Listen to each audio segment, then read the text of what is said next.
Kroy, Kim Zolciak using cops again, claims Kroy stole everything. KOA alum, Kim Zolciak has the cops on her speed dial as she is alleging that her estranged husband, Kroy Bierman, stole everything. The former couple is officially leaving their Georgia mansion, but it seems, according to Kim, that Kroy staked his claim on many items from the house. So what happened when the police got involved? Keep reading for more details. Kim Zolciak, using cops again, claims Kroy stole everything. The cops have told Kim Zolciak that she needs to stop calling them. They are tired of being dragged into her marital drama with Kroy Bierman. Of course, that has not stopped the reality star from putting them to work. She had previously gotten them involved when Kroy allegedly blocked her moving truck from leaving their Georgia mansion. The home had faced foreclosure dating back to August 2022, but they dodged that. It happened again in early 2023, but was followed by the couple filing for divorce. Kim owed over $1 million to the IRS and had an immense amount of debt. Cars were being repossessed, and she was attempting to sell lavish items from her family's closet. Kim even tried to sell the hair from her head, as she often wore pricey wigs. Things then became combative between Kim and Kroy as they shared their Georgia mansion. However, they had rules as to when they could come and go. It was a lot for their 4 minor children to handle, and they both claimed they had been either traumatized or imprisoned by their marriage. The home was set for auction in early December 2024. Ariana Bierman took fans on a final, sentimental house tour. As everyone progressively moved out, it was practically empty with nothing but memories.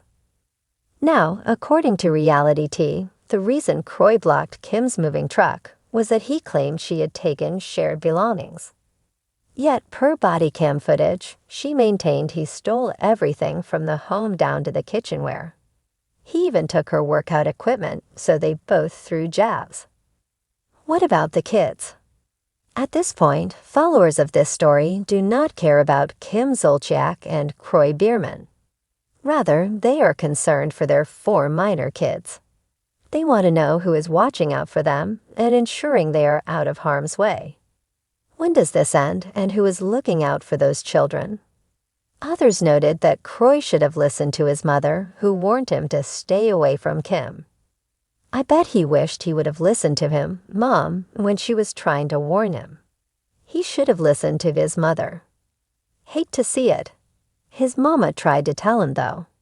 Hopefully, this ends soon because the children are the ones who are really suffering, and all for Kim's pots and pans.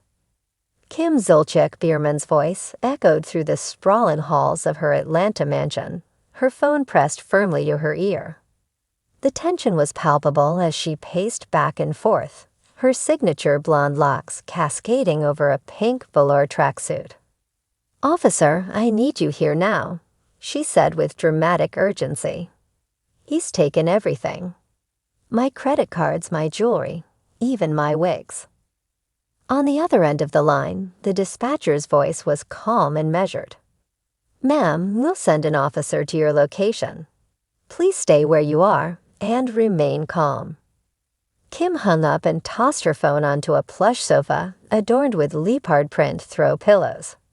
Her manicured nails tapped against her chin as she considered her next move. Kroy Bierman, her estranged husband, had once been the love of her life. They had shared whirlwind romance, televised nuptials, and a house full of children. But lately, their fairy tale life had devolved into a nightmare of shouting matches, legal threats, and financial woes. And now this. Kim swore she'd seen it all, but waking up to find her bank account frozen and her prized possessions missing. That was a new low. As she waited for the police, Kim grabbed her second phone, a habit born of necessity during her reality TV days, and opened Instagram. Her followers needed to know the truth.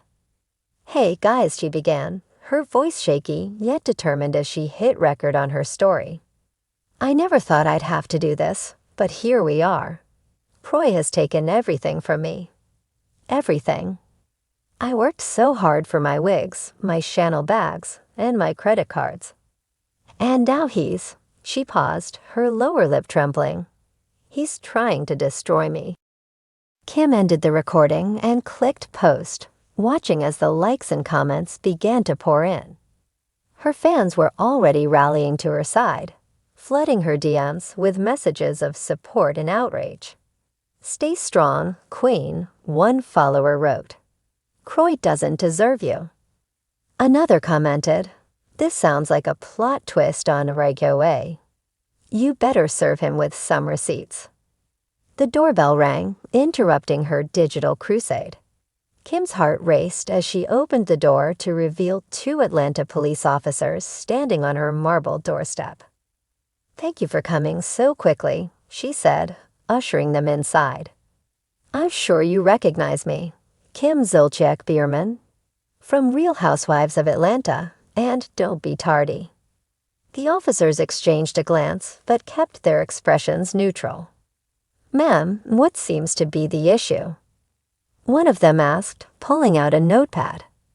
Kim led them into the living room, where framed family photos still adorned the walls. She gestured dramatically at the empty spaces where her designer handbags once sat on display. "It's all gone," she said, her voice breaking.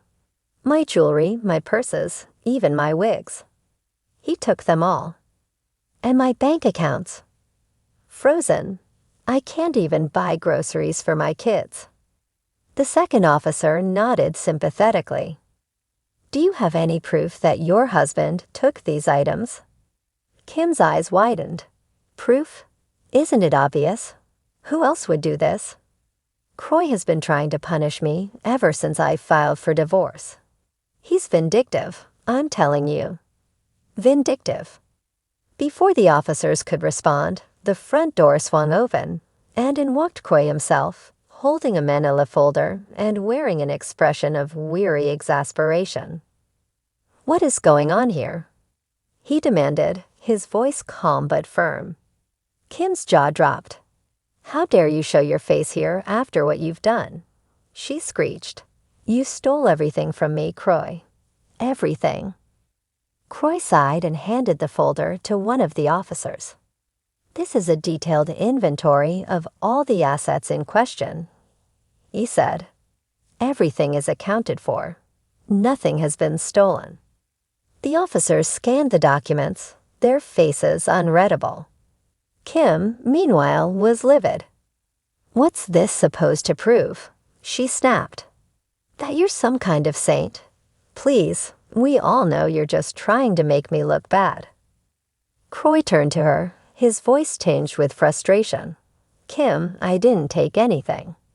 The accounts were frozen because of our ongoing legal disputes. And as for the other stuff, it's all in storage. Safe and sound." "Storage?" Kim echoed, her eyes narrowing. "You had no right to move my things without telling me." "Our things," Kroy corrected. "And I moved them to protect them during this transition. You've been airing our dirty laundry on social media and calling the cops on me. What was I supposed to do?" Kim crossed her arms, her face flushed with indignation. "You could have talked to me like an adult instead of pulling this stunt. But no, you'd rather play the victim while I'm left scrambling to pick up the pieces." One of the officers cleared his throat, breaking the tense silence. "It seems like this is a civil matter," he said. "We'd recommend working through your attorneys to resolve these disputes." Kim's face fell. "So that's it? You're just going to let him get away with this?" "Ma'am," the officer replied gently, "we can't take sides in a domestic dispute. If there's no evidence of a crime, there's nothing more we can do."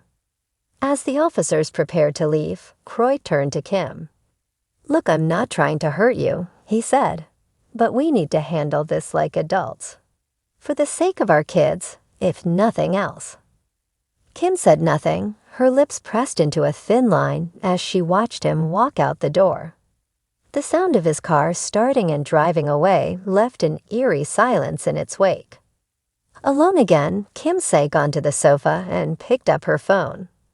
Her Instagram story was flooded with comments, many urging her to fight back. She scrolled through the messages, her resolve hardening. "This isn't over," she muttered to herself. "Not by a long shot." With a deep breath, Kim began drafting a new post. The world needed to know her side of the story. The truth, unfiltered and unapologetic. Because if there was one thing Kim Zolciak Bierman had learned from her years in the spotlight, it was that the show must go on.